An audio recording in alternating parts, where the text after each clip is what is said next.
It's meant to stoke fear.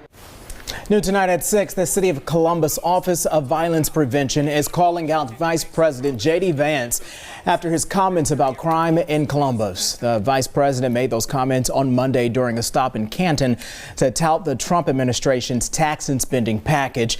Now, during his speech, he asked the crowd if they feel unsafe going out to eat in downtown Columbus, Canton, or Akron due to local authorities allowing, quote, lawlessness to run wild.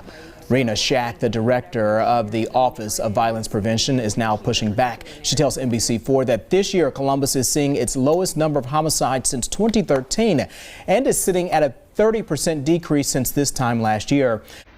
See, here's the thing. Even if nothing happens to you in the streets of Ohio, you still have to worry about this.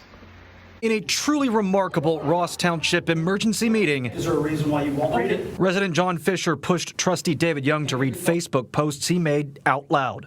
One where he called black Cincinnatians animals, the other with the N-word misspelled in all caps. Is there a reason why you won't read it? And Young did. 10 on 1. Keep on. Is not, and I don't have the word spelled right. Keep on. It's called fine, okay? I'm sorry, could you say it a little slower? I said it, okay? Young told the crowd he apologized if he offended anyone, but wouldn't answer me directly when I asked multiple times whether he believed what he posted. You want me to ask you again? Go ahead and ask me again. Do you still believe what you wrote in those posts? An apology is one thing, but still believing it is something else. No, it's not. It's not. So no, you don't believe what I said was right. I just, even with that, what I said, I should not have said, and wasn't right for me to say it. The people here called for Young to leave, saying it gave the entire town a bad name. It makes us look like a bunch of redneck type KKK type people, and that's just not true. What we say matters. Both other trustees asked Young to step down voluntarily, leading to this. But Young stood firm, saying he would continue to lead the township and people should accept his apology. I already made amends with my guy. And if you have a problem with that, I can't help it. That is simply not acceptable. Trustee Russ McGurran says that they have no power to remove him on their own, and a removal could only come with a public petition to remove him in the November general election. Young is already running for re-election in that race. And with his refusal to step down, Young says that he will be at the next trustee meeting on August 7th. In Ross. Householder's co-defendant, lobbyist Matt Borges, received a sentence of 5 years in federal prison. Borges also went straight to prison. Darrell Rowland, you've covered Larry Householder for a long time. House Speaker, one of the most powerful men in the state of Ohio in politics. He's in handcuffs, headed to federal prison on Thursday afternoon. What are your thoughts? Well, stunning. You're right. I was around for the first federal investigation of Larry Householder. He was never even charged. And now at 5, millions of dollars stolen from the Columbus Zoo, and now prosecutors charge another former zoo official with grand theft and 5 other felonies. Now this is now the 4th former employee accused of embezzling cash from the zoo. It's a separate case following the indictment of 3 other former zoo officials charged with stealing zoo funds between 2011 and 2021. But one of Murnane's charges does involve helping another defendant, former CEO Tom Stolf, to use zoo funds to buy a personal car. He is accused of being responsible for more than $400,000 worth of theft from the company. His trial is scheduled for August, facing 36 charges. Former Chief Financial Officer Greg Bell is also accused of stealing money. He's responsible for more than $138,000, accused of that. He pleaded guilty in October to 14 felony charges. Also, Vice President of Marketing Pete Fingerhut is accused of almost $57,000 in losses. His trial is scheduled for July 9th of this year with 62 felony charges.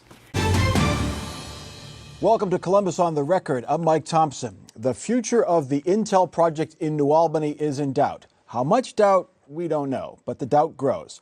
This week, Intel basically admitted the Intel factory strategy was a mistake. And CEO Lip Bhutan said Intel would slow construction at the New Albany plants and halt plans to build factories in Europe. He told employees there are no more blank checks. State and local and federal governments have written lots of checks to Intel to help with the project. The federal government paid Intel at least $1.5 billion. Ohio has spent $600 million in construction grants. The plant was supposed to open this year. Then Intel delayed the project to 2030. Now that date looks premature.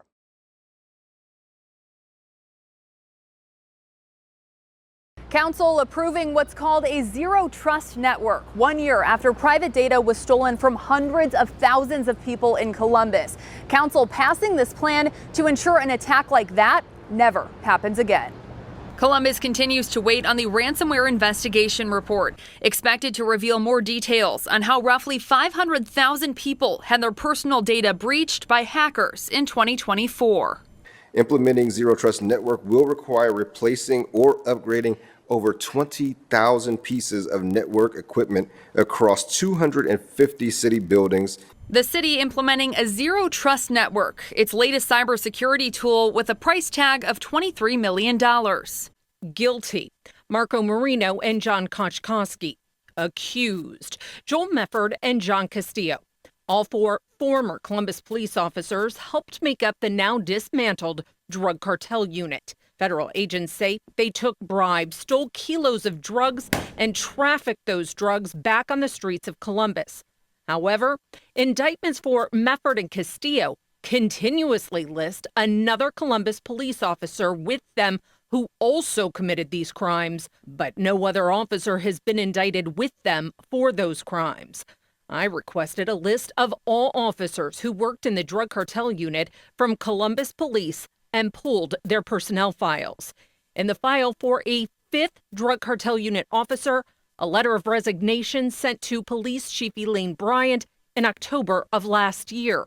Supervising officers from his sergeant to assistant chief recommended he retire in bad standing, as he is currently subject to a criminal investigation conducted by the FBI. Before that, Columbus police relieved this officer of his regular assignment in April of 2022. That was 7 months after federal agents arrested his teammates Marino and Koczkowski. CPD stripped this officer of his badge, service guns, and ammo, and is currently holding them all as evidence. He was also ordered not to perform any police duties, actions, or activities either on or off duty. And he was temporarily moved to CPD headquarters to answer phones up until his retirement last year through the Ohio Police and Fire Pension Fund.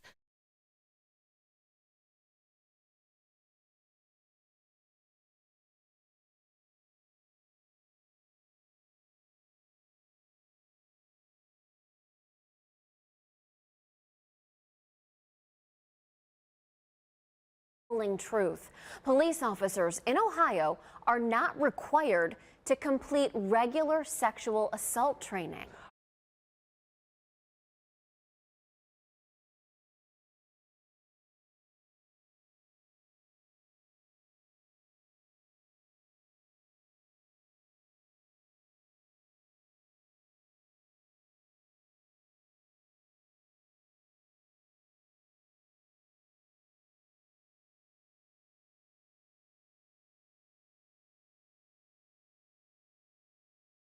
The Ohio Attorney General is accusing a major corporation of stealing millions of dollars meant for Ohioans who are poor or... The Ohio Attorney General is teaming up with the Ohio Department of Medicaid to sue Buckeye Health Plan, Involve Pharmacy Solutions, and their parent company, Centene Corporation.